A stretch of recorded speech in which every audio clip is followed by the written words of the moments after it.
Installopoil, c'est un large choix de produits. Ces produits, vous les connaissez sûrement.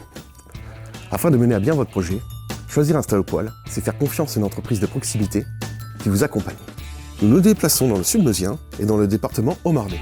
Avec Installopoil, maîtrisez votre confort et celui de votre famille. Découvrez leur showroom à Gondrecourt-le-Château.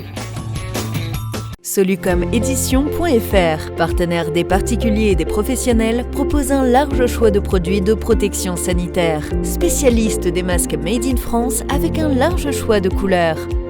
Solucom-édition.fr, c'est des professionnels à votre écoute et disponible à Vitry-le-François. Avec Solucom Édition, votre protection n'est pas une option.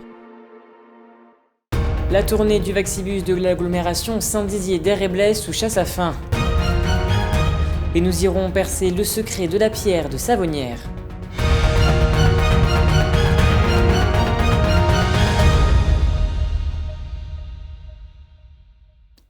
Bonsoir à tous, bienvenue dans votre journal week-end du samedi 6 juin 2021 et ouvrons cette édition avec le Vaccibus de l'agglomération Saint-Dizier d'Air-et-Blaise. Lancé le 19 avril dernier, le Vaccibus a parcouru les villages les plus éloignés du centre de vaccination afin de vacciner les personnes ne pouvant se déplacer. Une opération qui semble réussie. Alison Geoffroy dresse le bilan, regardez. En avril dernier, l'agglomération de Saint-Dizier d'Air-et-Blaise mettait sur roue son Vaccibus. L'objectif de ce véhicule est de sillonner les routes de l'agglomération afin d'aller dans les communes les plus éloignées du centre de vaccination pour administrer le vaccin aux personnes ne pouvant pas se déplacer. Il y a beaucoup de personnes déjà d'un certain âge et nous avons également aussi quelques personnes plus jeunes qui ont quelques pathologies et qui ont plus de mal à se déplacer. On est allé aussi, on va y retourner à l'ESAT de Puelmontier ou au Bois-l'Abbesse parce que c'est un public avec un handicap et il faut qu'on aille aussi auprès de ces personnes-là. Le Vaccibus aura traversé les 60 communes du territoire pour faire la première injection avec le vaccin Pfizer. Aujourd'hui, en ce début du mois de juin, il revient vers les patients pour administrer la deuxième dose. On a repris cette semaine, donc le 31 mai, la vaccination des deuxièmes injections et le planning sera strictement identique au premier, donc il nous en reste énormément forcément. On va aller sur Rive d'Hervoise, on va aller à Landricourt, à Chancenay, à Trois-Fontaines-la-Ville, un petit peu partout en réalité. Chaque jour, environ une quarantaine de personnes se fait vacciner. Pour ce médecin retraité, ce Vaccibus permet une certaine égalité entre les habitants du monde rural et les habitants du monde urbain, avec pour objectif éradiquer le virus. L'intérêt de toute cette campagne, c'est d'augmenter le taux d'immunité de la population. Donc plus on sera de gens qui sont protégés ou pratiquement protégés, mieux ce sera. Compte tenu qu'on a déjà eu beaucoup de malades, on va arriver au seuil de population qui vont être bien et que le virus aura de la peine à contaminer. Et donc son circulation va être moins rapide. Et si elle est moins rapide, on aura moins de mutations. Mais l'aventure du Vaccibus touche à sa fin. Près de 900 personnes auront été vaccinées grâce à ce dispositif. Médecins comme infirmières ont été ravis de ce petit périple. Moi j'aime bien le Vaccibus, c'est une aventure à la fois humaine et puis intéressante. Oui vraiment, c'est sympathique. Après être passé à Auneval et Curel en fin de semaine, le Vaccibus reprendra les routes de l'agglomération pour aller à la rencontre d'autres habitants dès ce lundi. Voilà jeune homme.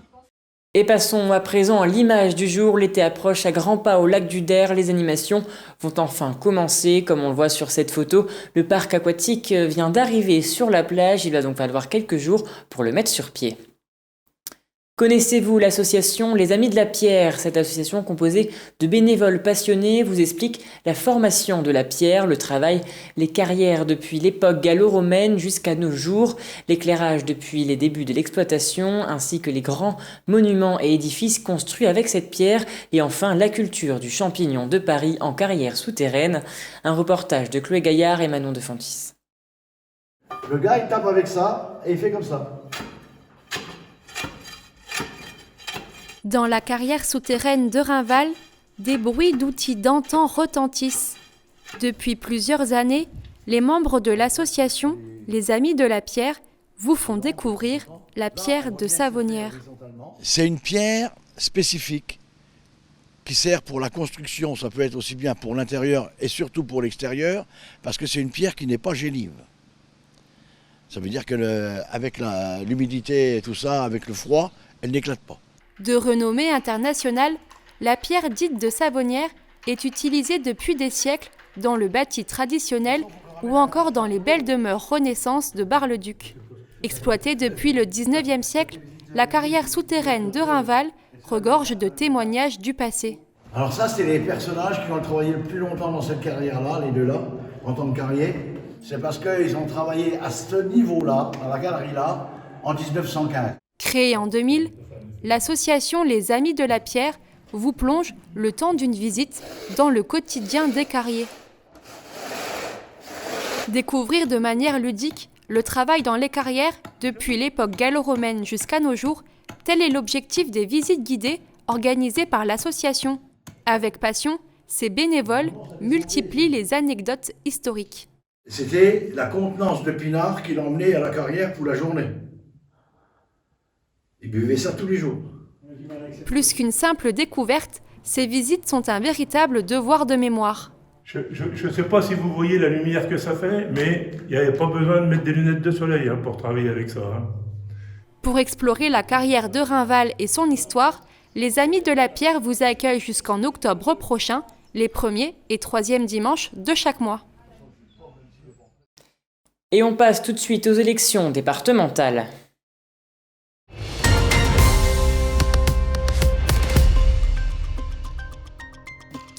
Et comme chaque soir, nous vous proposons de découvrir 3 portraits de candidats aux élections départementales.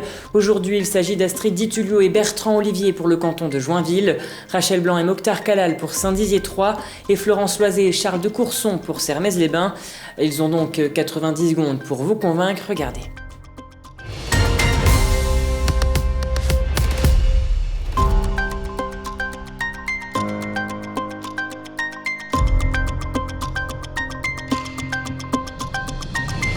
Astrid Ditulio, conseillère départementale depuis 2015, adjointe au maire de la ville de Joinville. Nous souhaitons poursuivre notre politique de développement sur le territoire, notamment à travers la solidarité, c'est-à-dire la création de résidences seniors, et puis renforcer l'accès aux soins sur les pôles de Joinville et de Doulvan.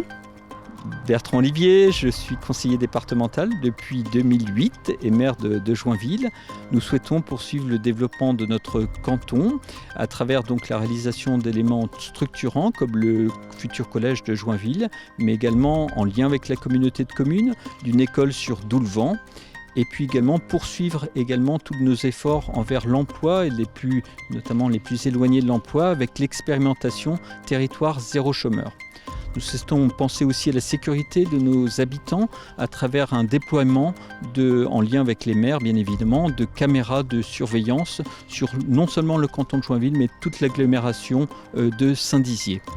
Et puis enfin, on souhaite avoir un regard particulier sur l'agriculture et notamment sur la gestion de l'eau qui demeure une problématique pour les années futures.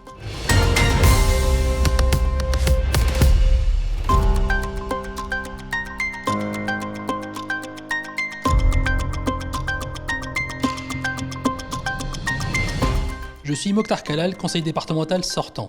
Nous nous sommes engagés depuis 2015 avec Rachel Blanc au conseil départemental avec sincérité et énergie. Nous souhaitons poursuivre cet engagement dans la majorité départementale avec Nicolas Lacroix. Je suis Rachel Blanc, conseiller départemental sortante aux côtés de Mokhtar Khalal. Dans ce département qui est bien géré et qui investit pour l'avenir, je suis fière de porter des politiques publiques très intéressantes autour de la solidarité et de l'emploi, et fière de m'investir pour permettre que d'autres habitants reviennent sur notre territoire et que les Hauts-Marnais restent sur ce territoire pour y investir et conduire des projets. Notre département est tourné vers le monde associatif. Nous avons soutenu l'ensemble des acteurs associatifs de notre territoire qui participent à l'animation et au rayonnement de notre territoire. Le département de la Haute-Marne est une collectivité des solidarités. Durant 6 ans, j'ai accompagné ces politiques publiques et elles m'ont passionnée. Le département de la Haute-Marne agit au quotidien pour les habitants, de la petite enfance au plus grand âge. Par ailleurs, nous nous sommes beaucoup investis autour de la santé, notamment en accueillant des étudiants en médecine. Notre département agit pour l'emploi. Nous avons soutenu les chantiers d'insertion. Il dynamise l'économie locale en soutenant les projets d'investissement des collectivités, celles de Bettencourt, Chancenay et Saint-Dizier. C'est le premier partenaire des collectivités territoriales. Avec Mokhtar Khalal, nous avons décidé de nous représenter au conseil départemental de la Haute-Marne, accompagnés de Muriel Patin, première adjointe à Chancenay, et de Stéphane Capu, responsable associatif à Chancenay et Bétoncourt. Avec nous, faites le choix de la Haute-Marne.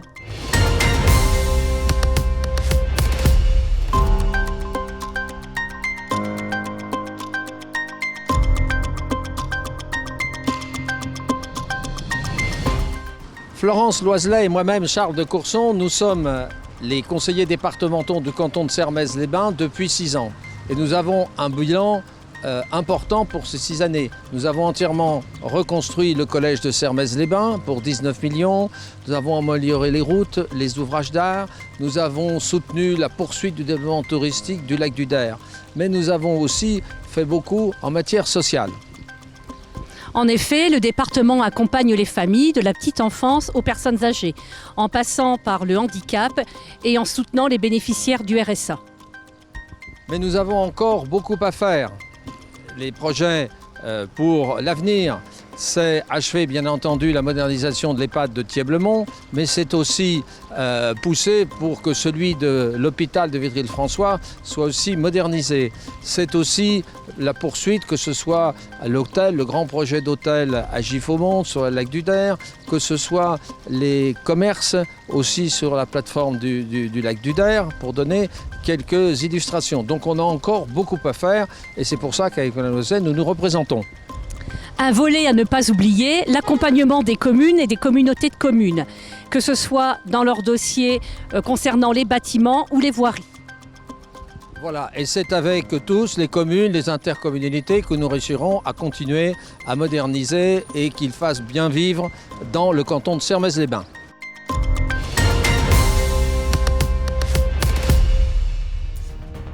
Et voilà, c'est la fin de cette édition. Merci à tous de l'avoir suivi. Dans un instant, vos prévisions météo de demain présentées par Alison Godefroy. Très belle semaine à vous. Toute l'actualité qui vous concerne, à voir et ou à revoir, dès maintenant sur puissancetélévision.fr et sur notre application mobile. Vous êtes désormais plus de 20 000 à nous suivre sur Facebook. Autant de merci pour votre fidélité, votre soutien, vos réactions et vos partages. Continuons ensemble d'écrire l'histoire de Puissance Télévision.